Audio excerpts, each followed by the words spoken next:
संभाग में यहाँ न कोई राजा है न कोई प्रजा है। हाँ?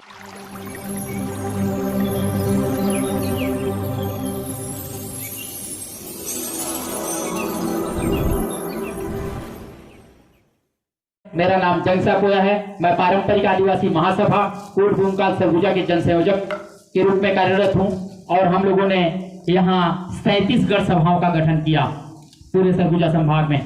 कुछ गढ़ बच गए होंगे, पर जो गढ़ बचे हैं वहाँ उस क्षेत्र के साथियों के द्वारा अगर जन जागृति होता है, उस क्षेत्र के लोग जाते हैं तो निश्चय ही उन गढ़ों का भी गढ़ सभा का गठन हम लोग करेंगे।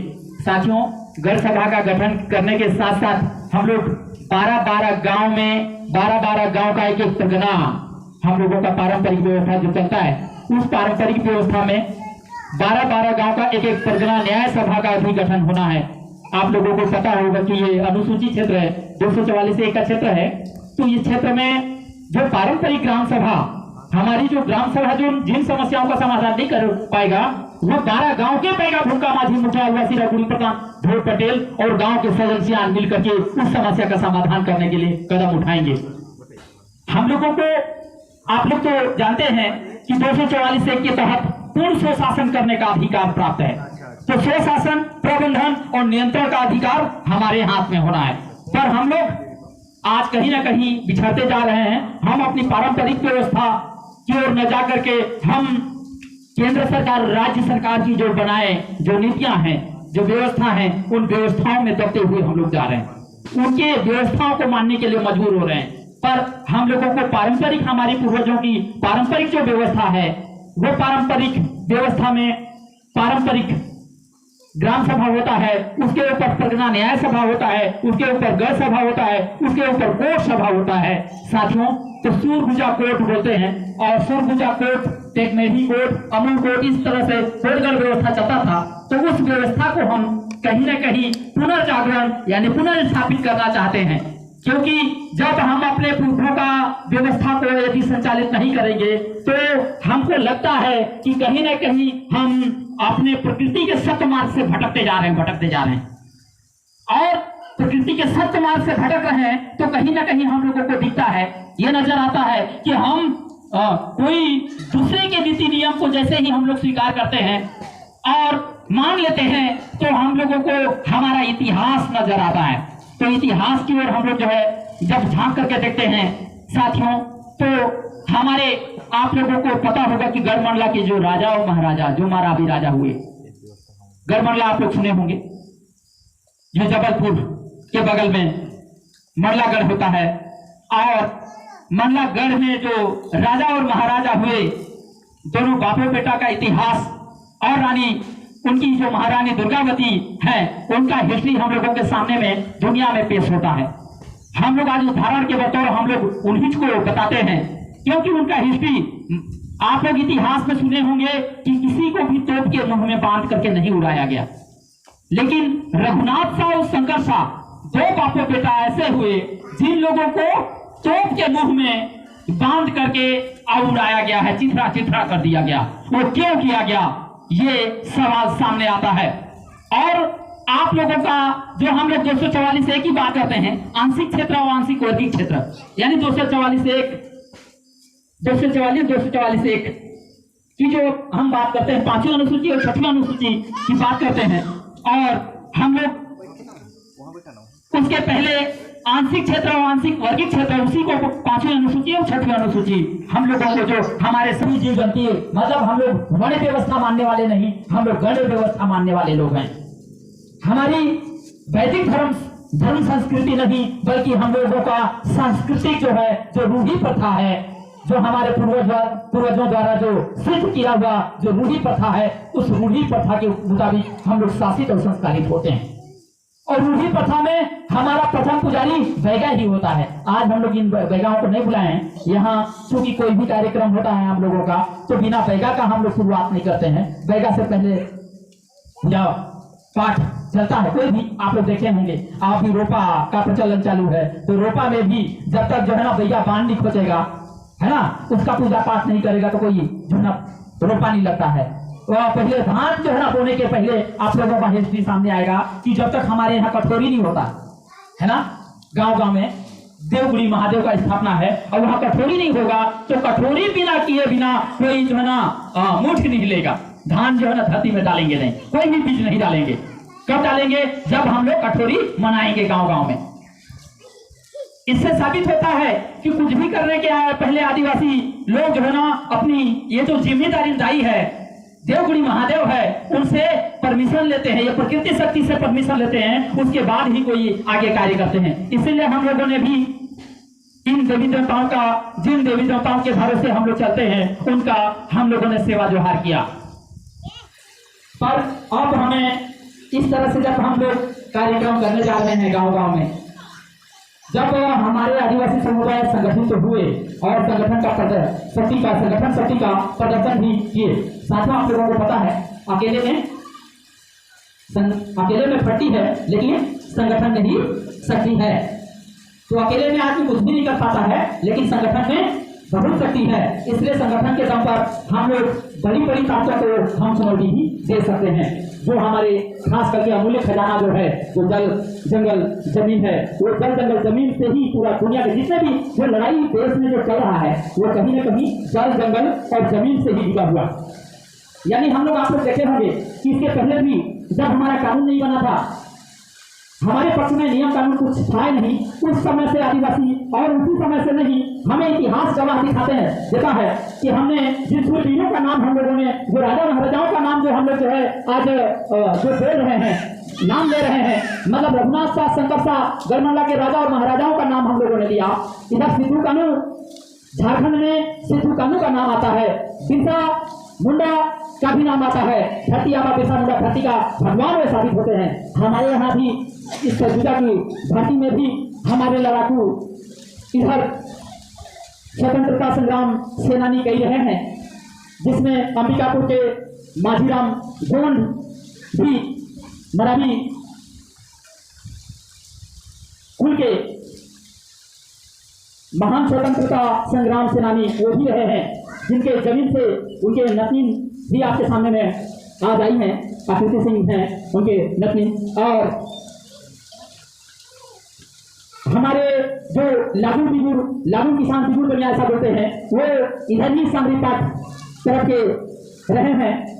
उनके पहले भी हम लोग देखते हैं कि उनके जमाने के पहले से भी इधर हमारे जो दरू धरात जाए बोले थे, छरी धरात जाए हैं, और जयराम फुल्लू बिहारी के, जो फुल्लू बिहारी से हम लोग आते हैं, वो फुल्लू बिहारी के जयराम जी जो थे, उन लोगों के सामने में यहाँ की जो भारतीय राजाओं का जो गुलामी अत्याचार जो चल रहा था, उनके खिलाफ उन लोगों ने कई बार बगावत किया। उनको भूखे पिंजरे, शेर के पिंजरे में डाल दिए देते थे ये गरू और छरी लोगों को, पर उन लोगों का बाहुबली ताकत के सामने में उनका कुछ नहीं चलता था। ज्यादा ये जो खांधरगढ़ है, उधर हमारे गांव में कौभागढ़ है, पसगुड़ी गांव राजपूत विकासखंड में कौभागढ़ है, उधर आपके दीपादी समझ शर्मागढ़ है, बहुत जगह गढ़ गिराए हैं हमारे। गढ़ में हम आई हैं अंबिकापुर में, उधर सूरगढ़ है, इधर दियागढ़ है, कुदरगढ़ है, ऐसे गढ़ है जो जितने भी गढ़ हैं, गढ़ में जा जाकर के लोग रहते थे। उन गढ़ की गढ़ देवी शक्ति के दम पर यहाँ के जो अत्याचारी सती राजा हुआ करते थे, उनके खिलाफ काफी लड़ाई उन लोगों ने लड़ा। अपनी पारंपरिक व्यवस्था का उन लोगों ने काफी मजबूती से पालन हो और बाहर के लोग हमारे वंशजों के ऊपर अत्याचार न कर सके, ऐसा उन लोगों का कहानी किस्सा बताते हैं हमारे बुजुर्ग लोग। पर हमारे कहते हैं गोंड वंश और आदिवासी वंश के लोग ज्यादा लिख पढ़ नहीं पाते थे, उनके कारण उनका हिस्ट्री खत्म होता गया। आज बुजुर्ग लोग भी उनका हिस्ट्री सुनाते हैं, बाकी बात उनका लिखा हुआ कहीं कोई हिस्ट्री नहीं मिलता है, क्योंकि लिखे पढ़े बाहर के लोग और ब्राह्मणवादी लोग थे। इसलिए उन लोगों ने हमारी हिस्ट्री मिटाना चाहते थे और बाहर का हिस्ट्री को हमारे सामने में पेश करते थे। अपने पुरखों को बड़े बड़े राजा महाराजा योद्धा बताए और भगवान साबित किए, हम लोगों को उनका पूजा करवाते हैं और हमारे पुरखों को दफन कर दिए, लेकिन हमारे पुरखों का नाम हिस्ट्री में नहीं आने दिए। आप लोगों को प्रथम स्वतंत्रता संग्राम सेनानी जो रघुनाथ शाह, शंकर शाह, जो गढ़मंडला के महाराजा और राजा हुए, उनका खास करके हिस्ट्री को सामने रानी दुर्गावती का तो जहाँ तक कहीं कहीं आ भी जाता है, लेकिन जिनको तोड़ के मुंह में बांध करके चूठा किया गया, उनका हिस्ट्री हमारे पूरे देश के किसी भी कोने में नहीं सुनाया जाता है। आखिर क्यों और किसने उनके हिस्ट्री को, उनके इतिहास को छुपाया गया, जब उनको भी तोप के मुंह में बांध करके उड़ाया गया है तो उनका हिस्ट्री को सामने रखना चाहिए ना देश के सामने में। क्यों नहीं रख रहे हैं ये लोग? क्या उसके पीछे कारण क्या है? तो हम लोगों को साफ जाहिर होता है, हम लोग देखते हैं, इसलिए उनके हिस्ट्री को सामने नहीं लाया जाता है क्योंकि उनने लेवी व्यवस्था यानी मालगुजारी, जो हम लोग आज की डेट में जमीन है ना हमारी, पर ये धरती को थोड़ा हम लोग मां मानते हैं। क्या मानते हैं आदिवासी? धरती अपनी माँ है और धरती माँ को माँ मानने की वजह से हम लोग, हमारे पुरखे जो रघुनाथ साहब, शंकर साहब जो है, उनको तोप के मुंह में बांधा गया। पूरे देश भर के जो गोंडवाना वंश के लोगों को ही नहीं, पूरे गोंडवाना भूभाग के आदिवासियों को वहां एकत्रित किया गया और उनके सामने में उनको कहा जा रहा था कि यदि आज भी हमारे नियम को स्वीकार कर लेंगे तो हम तुमको प्राण दान देंगे। पर साथियों, उन्होंने कहा कि तुम हमें मौत के मुंह में बांध करके हाँ हमको जो है ना मौत का भय दिखा रहे हो, शर्म नहीं आता। बोले तुम्हारा जो नियम है वो तुम जो है ना किसी भी कीमत पे हमारे वंशजों के ऊपर लागू नहीं कर सकते। आप लोग देखते हैं ये बांस है ना, बांस का पेड़, तो बांस में दूसरा निकालेगा क्या करें?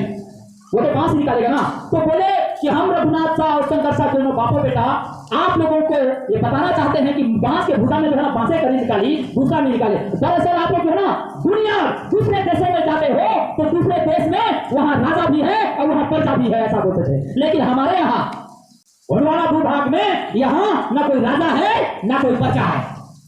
हम महाराजा जरूर हैं लेकिन यहाँ निवासरत प्रत्येक जनजाति के जो लोग दिखते हैं ना वो सभी जन जो है ना राजा से कम भी नहीं है। यानी राजा का बेटा राजा ही होगा ना, है कि प्रजा होगा? तो दूसरे वर्ग को भी उन्होंने अपना वंश माना, यानी राजा का बेटा राजा होगा, महाराजा का बेटा महाराजा ही होगा।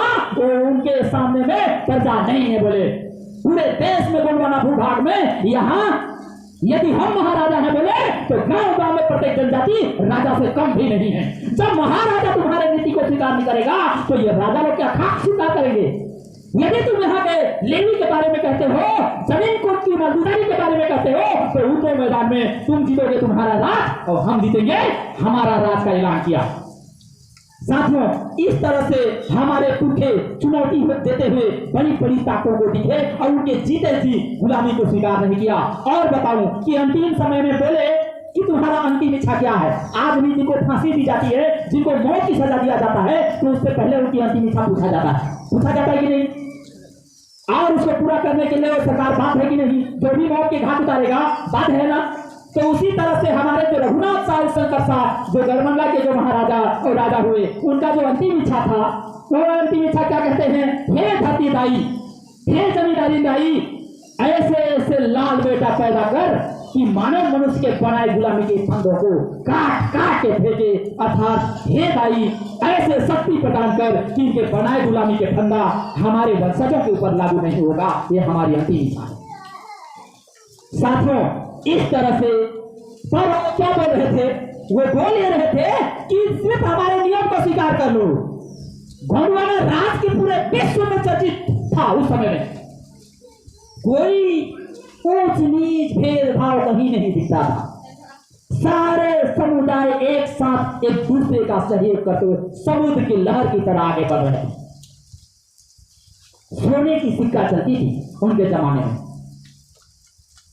साथियों, इस तरह से गोंडवाना राज की कल्पना में आज कल्पना रह गई है, पर उसको हकीकत हमको बचा यहाँ स्थापित करना होगा। फिर से हम लोग अब फिर से शायद ये जो वोटिंग सिस्टम, इलेक्शन का जो सिस्टम है ना, ये सिस्टम ने हमको धोखा दिया, जिसके कारण आज फर्जी राजा पैदा हो, वो गुलाम राजा पैदा हो रहे हैं। वो किसी न किसी के गुलाम लोग हैं और किसी न किसी के इशारे पे काम करने वाले लोग हैं। वो हमारे समाज का नेतृत्व न करके हमारे समाज का सुख शांति और समृद्धि को छीन लेने का कसम खाते हुए आगे बढ़ रहे हैं। आज के राजा महाराजा जो पैदा हो रहे हैं, यानी आज के राजा महाराजा कौन? विधायक और सांसद लोग ही हैं, जिनको हमारी मत देकर के हम लोग सुनते हैं, वो जाकर के दूसरे का नेतृत्व करना चालू करते हैं। ऐसा मुझे प्रतीत हो रहा है। आप लोगों को बताऊं कि एक कदम गांव की ओर हम लोगों ने अभियान चलाया। अभी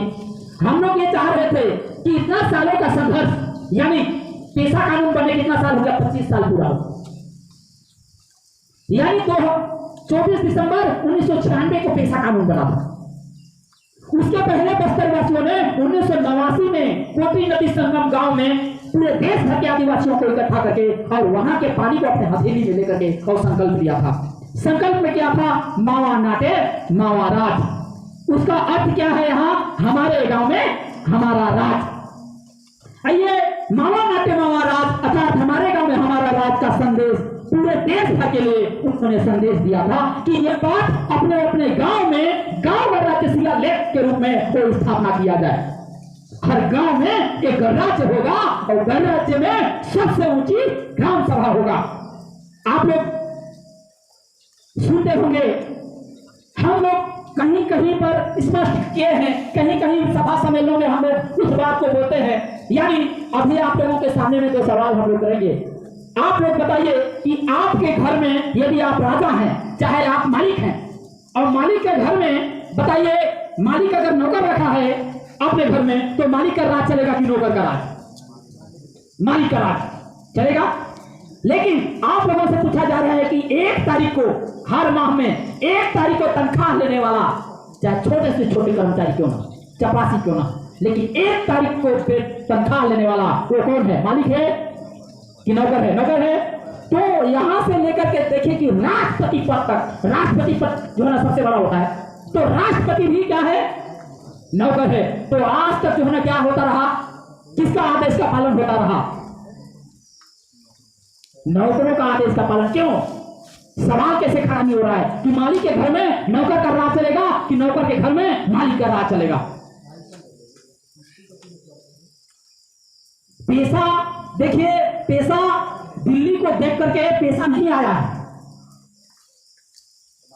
है ना। पेशा कहां से निकला है? गांव से। कहां से? गांव से। और कहां से? अबूझमार। कहां? बस्तर के घनघोर जंगल के अंदर और जंगल के अंदर और जंगल के अंदर फिर